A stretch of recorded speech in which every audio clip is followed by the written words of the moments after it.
Hello, I'm Zash, and welcome to episode 45 of my G-Senjou no Maou, or The Devil on G-String, Let's Read.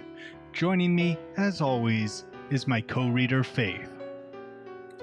Last episode, Mao's plan seems to be going without a hitch. Has he outsmarted Usami and the Yakuza? It sure seems like it. And now, is Canon doomed? Will she fall to a bomb on the ice? I'm kind of feeling worried for her. Not too much because I don't like her that much, but still, I don't think she should die in a bombing. So, let's see how his plan turns out. Please enjoy. Ellipses. Megalipses. Looks like I've played a little too much. I almost missed the train to the Southern District. Guess I stayed at the arena for too long. Though, I managed to catch the train in the end. I can't shake this nagging feeling that everything I do will fail. For example, Senjou. He was captured as a result of my underestimation of Usami. Using accomplices, constructing alibis, hosting a wild goose chase with decoys. These things certainly introduce a little variety into the concept of crime, but at the same time, accomplices are a risk incarnate. And in the end, Senjou revealed my plan. Case in point. What a despicable human being. I was so kind to him, yet he betrayed me. Bit by bit, I've really come to understand that an accomplice is nothing more than a hindrance. Still, I can't help but laugh. Out of relief, that is. I'd almost like to thank Senjou for passing my feint onto those who would oppose me. Because my real target isn't Canon. It's you, Zai Gonzo. Well, why are we trying to stop Maou? I left the arena immediately. It's not a good idea to stay in a place with so many cameras for too long. After taking a detour halfway to retrieve the bag with the bombs near the train station, I've arrived at Gonzo's mansion. I suppose the devil has smiled on me this evening, even though I half predicted it. No, expected it. I'm still shocked that Gonzo left himself defenseless, despite being in the middle of a war. It's a direct result of the continuous disruptions the Sonoyama group has faced this week. Well, it would only take a minute to plant the bomb on the bottom of Gonzo's personal Mercedes. I'm confident that I could manage it, even if there had been security patrols. But, in any case, tonight at 9, the General will enter the battle with Shinnei himself. He plans to wipe the small fries who dare challenge the Sonoyama group off the face of the earth, apparently. Everyone in the Yakuza knows about this, so, obviously, I know it too. In just a moment, the car will park near the front gate to pick up Gonzo. I'll aim for the moment the driver leaves the car to get Gonzo. Gonzo would never have thought he'd be killed this way. Car bombs and the like simply aren't in Yakuza protocols. These mafia types announce themselves first. Then they declare their intentions and charge right in for the kill. It wouldn't be honorable to take an enemy's head without going through the proper procedure. This is especially true for the highly traditional Shinnei group. The only problem will be the police. For the same reason that Gonzo won't suspect a thing, the police will have a good chance of guessing that the person who killed Gonzo wasn't someone from the Shinnei. However, that's as far as they'll get. First off, I won't leave any evidence pointing to me as the culprit.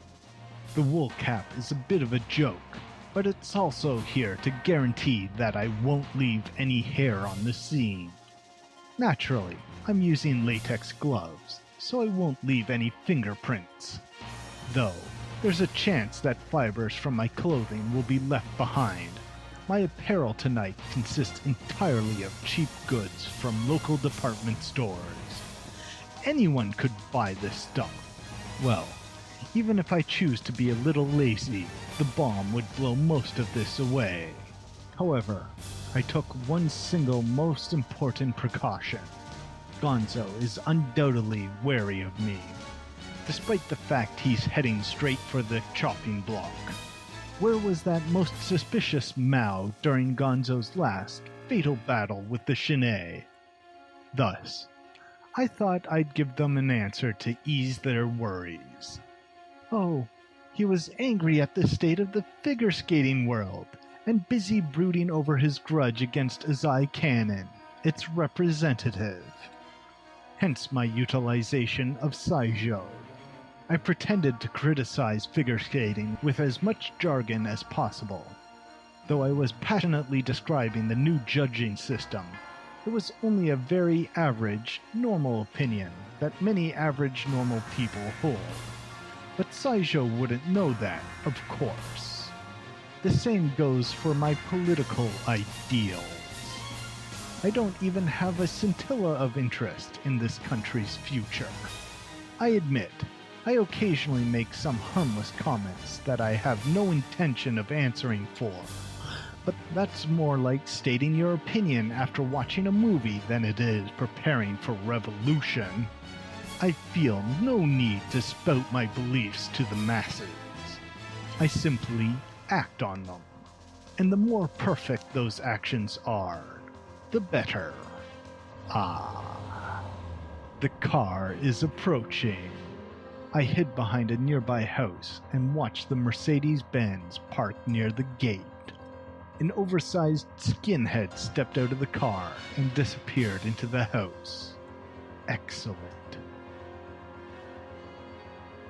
Ellipses. Megalipses. There's not a trace of another person in the vicinity, and the bomb was installed successfully. I set it to explode at 8:50 exactly. That's 10 minutes from now. It takes at least 15 minutes to get to Shinnei's Central Boulevard headquarters by car, even if you speed the whole way. So, in order to get there by 9 o'clock, they must leave before 8:45. This way, the explosion will happen in the middle of transit. There may be some collateral damage to nearby pedestrians and vehicles, but, well, that's nothing more than a terrible case of simple bad luck. Part of being alive is dealing with the senseless executions that happen every once in a while, just like my father's. Ellipses. As I walked along the winter streets, the chills soaked into my bones. I have no qualms about killing Azai Gonzo.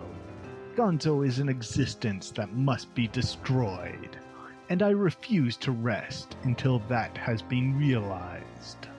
Mother's mental illness was directly induced by Gonzo's ceaseless hounding. Her doctor confirmed this. And right now, Gonzo has mobilized his entire organization on either Shinnei or Cannon. Once your prey shows an opening, it's only natural to move in for the kill. Isn't that right, Gonzo? Finally, the hands of my watch approach 8:50. At any rate, Usami hasn't shown much growth. This ruse is no different than the one that led her to the Plaza Hotel after rummaging through Senjou's garbage.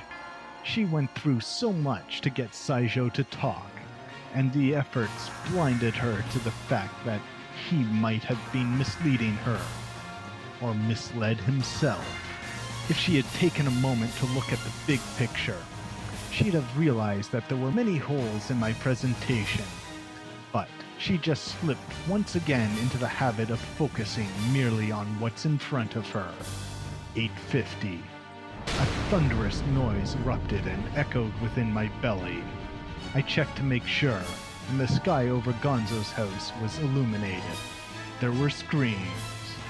What was considered the safest and most peaceful residential district in the city sank into chaos. A shallow hell. Very, very shallow.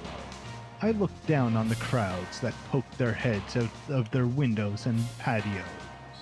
Just you wait. It'll only be a bit longer. I'll show you something far more interesting. I tightly shut my lips to stop my overconfidence in its tracks. From a strategic perspective, the victory of this battle was but an insignificant one. Megalipses. Ellipses. The ladies' short program was all finished, and the crowd began to thin out. As if echoing my body's condition, my phone suddenly lost its signal, and I couldn't contact Usami or Horibe. Though I'm dizzy and can't remember much, I know that I was chasing a man with a wool cap, but after getting swallowed into the crowd, I let him escape. Thankfully, there was no explosion. When I checked and saw that cannon was safe, I suddenly felt all the weight being lifted off my shoulders. Did Maou fail? Or rather, did Usami stop him? The words of a passing pair of lovers reached my ears. There was an explosion in the southern district. Though I'm not usually one for eavesdropping, I thought it was of interest and began to listen closely. Yakuza seems to be a boss. Must be related to those shootings downtown. There's no peace in the city anymore. Just when I went looking for a public phone, I heard someone call out to me. Azai-san. Usami, with her brilliantly sharp eyes, was standing there. Where have you been up till now? Oh, sorry. I explained the situation. You had me really worried. I kept thinking you might have collapsed somewhere. Didn't I tell you not to worry? Anyway, I just heard some crazy news. Yeah, I can imagine. Usami suddenly turned away. What's wrong? Nothing. The corners of her eyes trembled slightly. I'm sorry. I'm just a little overwhelmed. I was forced into silence. I don't want you to see me like this. She couldn't be more different from her usual annoying self. What a bitter expression. It took her a moment, but it looks like she's finally restrained her desire to cry out. Would you mind hearing me out? She almost sounds like a different person. I know it's pointless to bring this up now, but I noticed a few strange things at the beginning of this ordeal. First of all, Mao's first victim. The designer that made Kennen's outfit. The letter implied that Maou killed the man, but I personally doubt that claim. Do you think that being pushed from a staircase is really enough to kill someone without a shadow of a doubt? In the following days, I went to the site of the accident. The stairs are indeed very steep, and the visibility is downright awful. But it was a spiral staircase, so I think that even if someone was pushed, they'd be able to stop quite quickly. I was of the opinion that, just as the police had concluded, this wasn't a murder, but an accident. Maou pretended to kill someone. He might have merely claimed responsibility for the man's death despite having nothing to do with it.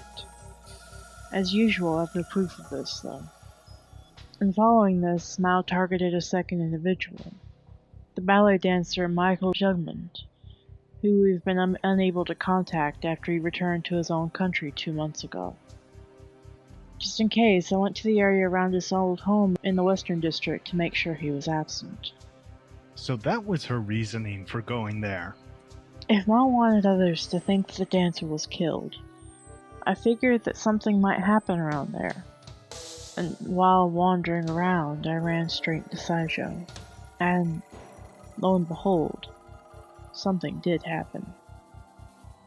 There was a trail of blood leading into the sea. I had originally thought that Saijou killed Mr. Jugman, but there was no blood in this code. If Saijou used a knife to kill someone, There would be splatter on him.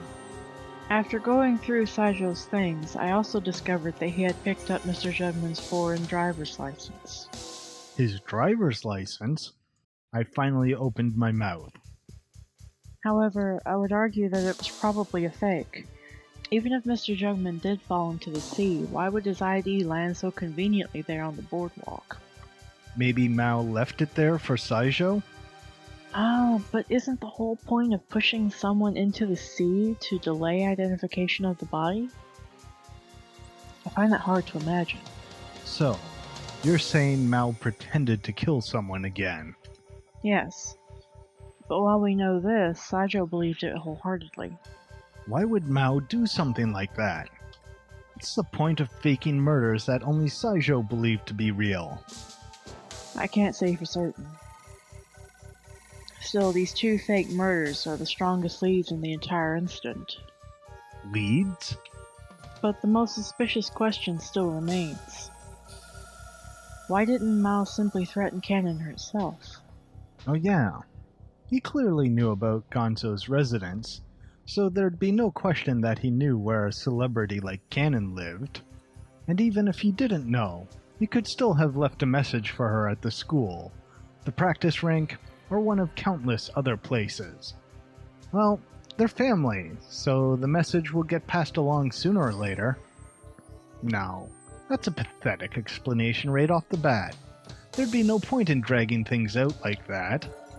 I had thought that Mao was playing his games again. Yeah, he must have been. Guess that makes it just like the kidnapping case then. This was just another challenge for you from the beginning. No, I was dead wrong about that. Mao was serious. He planned this meticulously, then merely acted like he was playing. He managed to fool every last one of us. Usami lowered her head and quivered a bit, as if she were gnawing on defeat. Mao's true target wasn't Cannon. What? There's no doubt about that. I suppose the fact that Cannon is unharmed supports the theory, but... Mao used an ingenious ruse to trick us into believing that his true target was at the arena. His use of Saijou is the clearest example of this slight. I'll grant that Saijou is an excellent specimen. Still, he would only be a hindrance at best to Mao. As proof, he confessed to us in the end. However, that was Mao's trap. The more poorly Saijou performed, the more useful he became to Mao. Chances are Mao had predicted even Saijou's revelation concerning Mr. Jugman's murder. And just as he had hoped, we focused our attention on the arena. But didn't Mao treat Saijou kindly in an attempt to make him swear allegiance? What would have he done if Saijou hadn't confessed? Or if we never even caught him? That's probably the one element of his plan which he didn't have control over. It seemed a safe enough bet, though, seeing as Gonzo-san and his men were involved this time around. He probably figured that no one would be able to withstand Yakuza torture. And that bet paid out in full. Despite Saijou's resilience to Horibei's sadism, Usami once said that Mao would prepare a show befitting his audience, and she was right. And after 2 days of interrogation and getting Yuki involved in this, I assumed the information was legitimate. I've been had, just like at the hotel. We both were. Don't be so down. When you proposed the flower toss at the moment of truth, it seemed too brilliant to be wrong. Ellipses. Usami glanced up at me with very sad eyes. Thank you. I really mean it. I wasn't trying to comfort you. In any case, I understand your point now. Like you said, there'd be no real reason for Mao to hurt Cannon. I was misdirected into thinking that Mao's target was our friend. It was a reasonable thought, seeing as that was the case in the Miwa kidnapping incident. Wait, so the real target is... The passing couple's conversation suddenly sprang to my mind. Yes. I came to that conclusion right before Cannon's performance ended. You know how Mao loves his misdirection games? Yeah? Now, throughout this whole incident, who was the one being toyed with the most? You. And... Azai Gonzo. I inhaled sharply, but only a tiny gasp escaped my throat. That's precisely the reason the letter was addressed to us. To the monster and my beloved hero. My life was targeted over the course of this incident. So what about Gonzo-san? He's been quite busy with that other gang, hasn't he? Gonzo would never suspect that Mao's fangs were actually pointed at himself. Remember, though, this is a hypothesis through and through. I was worried that I had missed something, so I dilly-dallied around rather than reporting in. I wish I had called him earlier while there was still time. How? I screamed without reservation. Then, that explosion in the residential area of Southern District was... Some attack aimed at Gonzo. I can't believe this! Gonzo. Gonzo can't be dead! Have you tried getting in contact with him? Don't tell me we're too late. I couldn't suppress my anxiety. Alright, look. I'm just going to check on Gonzo's house. No, I should check on the hospital first. Damn it! The man might be a demon, but I owe him my life. I've wished for his death many times, but now that it's actually happened... You really are a good son. Stop joking around. If Gonzo dies, a shrimp like me is done for. Rest assured, Azai-san. What? Usami spoke calmly. Gonzo is perfectly safe. My limbs lost all strength. I could do nothing but blink repeatedly. I eventually calmed down.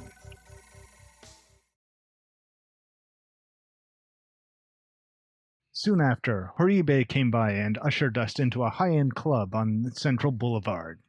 Not a single normal customer was inside. The hostess wasn't there either. Did you think I died, boy? The giant acknowledged my arrival before taking a swig of strong whiskey. Yes, I'm so glad you're safe. A deep, bellowed laughter echoed throughout the club. That Mao sure knows how to beat around the bush with his plans, but he doesn't know what it means to kill a person. If you want to hunt, you have to be prepared to die yourself. But the punk didn't even step foot in my house. He just set a bomb and ran away. Then you saw through his plan to booby-trap your car? No. I have to admit, Mao's a brilliant strategist. I bet he didn't leave a single trace of evidence. I was interested in seeing what he'd do when he came to take my life, but there's no way I could predict that. Interested? We're talking about your life here.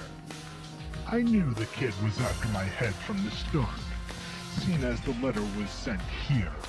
The rest of Usami's evidence I didn't catch until she mentioned it, but I wasn't surprised. There was too many suspicious points. I mean, pushed from the stairs? Stupid! Coroners aren't paid ridiculous amounts of government money to be unable to tell the difference between an accident and a murder. There's also the matter of that decoy, Seijou, and how those Shinei bastards suddenly got their hands on foreign firepower. But I should be grateful, since that was the chance I took to leak information about my plans. Then your plan to march into battle tonight was... I'm different from Shinei. If I want to catch my prey, why would I tell them about it? I'm well aware that he's a maverick amongst the Yakuza, but his radical philosophy is still difficult to comprehend at times. Sorry to interrupt, boss. I just got done talking to the Shinei group's leader, Naito. And? He says he wants to help you find out which of his men is responsible for this mess. Looks like he wants to come to an agreement. So, the rats come to beg for peace. Yeah, and I think he's ready to cut off a finger in apology. What would I do with a finger? Tell him to bring cash. Well, I don't think he'll like that. He has a reputation to consider after all. I don't care if he likes it. He's in no position to disobey me. Tell him that if he can't pay, all his men are dead. Shanae's boss came personally to apologize, yet Gonzo closed the door on him. Anyway, the story, Kyousuke. I was drinking here when Maou planted that bomb. Watching everything with calm abandonment. But he could afford to be this calm, I suppose, seeing as he predicted everything. I see. Your safety is more important than anything else. There was nothing else to be said. I bowed and walked to the door. Usami, Yes. keep a close eye on Kyousuke. I'm sure you know what I mean. Ellipses. Usami, without answering, followed me out.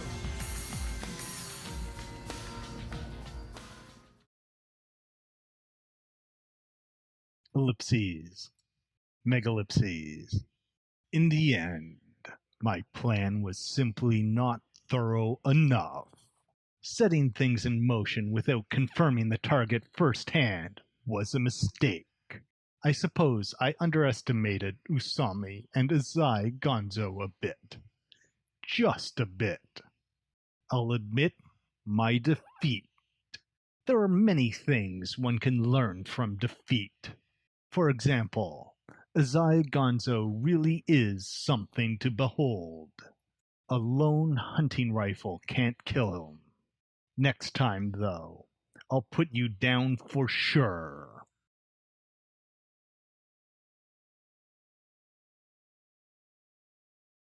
I'm back!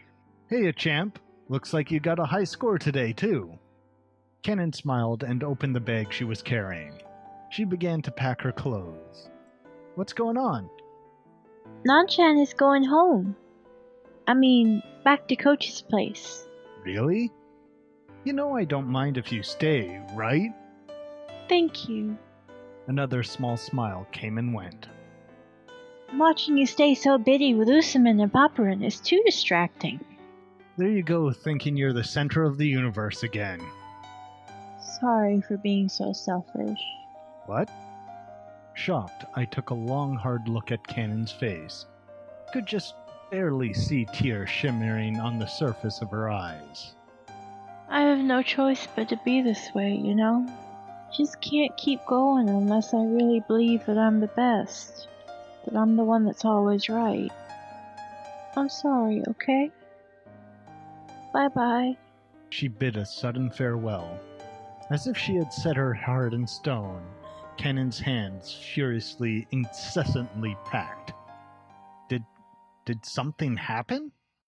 Nope. But Nothing happened at all. And that finally gave me the courage to give up. her eyes were full of sadness, yet the tears within burned as if scolding me. I could only stand there dumbly. Should I have given more thought to as why Cannon came here to rely on me? We're siblings, though only in name. No doubt there was something I could have done for her. You know, the days I spent here were more fun than usual, since I knew you'd be waiting for me when I got home. I didn't do anything. Until these past few days, I'd forgotten about home, and about family. You helped me remember the world outside of skating. I was confused, restless, and anxious. Something like a breath was welling up in my throat, and I had to let it out. Why not stay then? I held a hand out to Cannon. I'm so sorry. I've been so preoccupied with keeping bothersome things from you that I completely failed to realize that you must have been doing the same. However, Cannon merely replied in a dejected, hopeless tone. The ice is where I belong. I'll be fine. Don't worry about me. She calmly returned my gaze with a smile. I'll keep going down my path. I'll make the Olympics. Just watch. Cannon had already closed off her heart. There was nothing left for me to say. See ya. Behind that light smile lies something that she'll never let me see again. Ah, your collar's bent. Her slender fingers gently slid along my neck. Goodness, you can be so careless sometimes. Goodness. Tumultuous emotions bound me in silence. Cannon has never cared about my looks before, but it was a thin sympathy. Leaving behind her an unsettling confusion, my sister in name only walked out the door. Megalipses. Ellipses.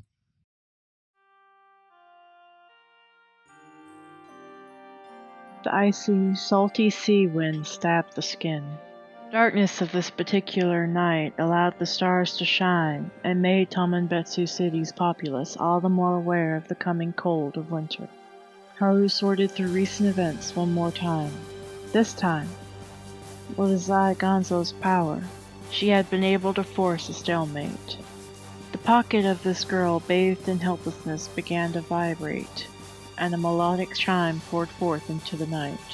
Her will to fight burned hot once more. It was the phone Maou had given her. Are you enjoying the taste of victory? Are you joking? I'm relieved to hear that. After all, you've yet to catch me, Usami Haru. Focusing on the voice coming from the receiver, Haru bent down and looked to the bottom of the sea. Was the blood from an animal? A cheap fish from a nearby market. You knew that the police could tell it wasn't a murder. That's why you had Saijo check and report it to us. Nonsense. I didn't think that far. I merely wanted Saijo to think I'm powerful. That's all. I even told him that corpses don't float in the sea surrounding this city. It was a far-fetched lie, but he was a pure one.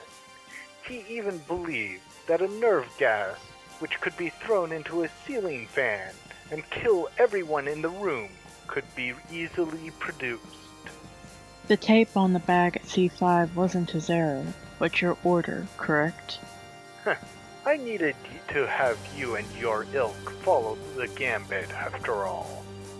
Don't you think it was a good hint? Damn it. Howard clicked her tongue in her mind. It was perfect. Thanks to you, we chased after Saijo with all we had. You really trained him to be a good boy, didn't you? Trained?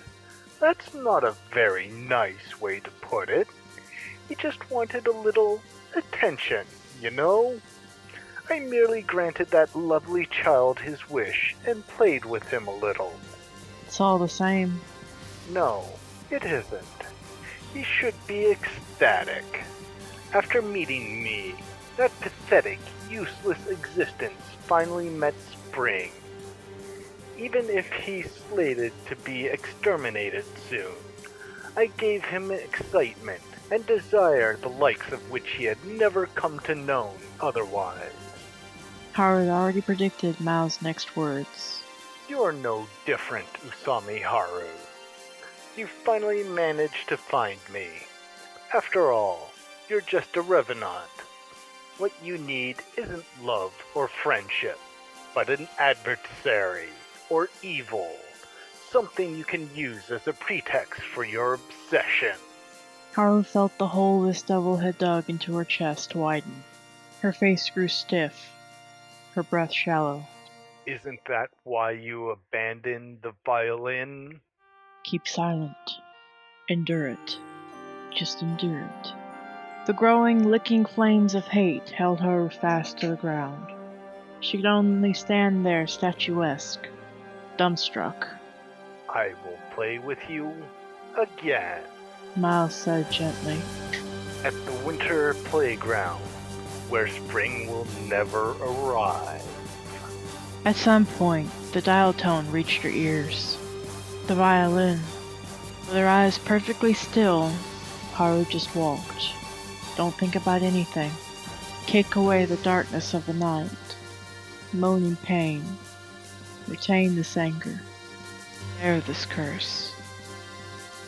Put your entire existence into this hatred. If Haru did anything else, she might think about trying to regain that precious toy she threw away so long ago.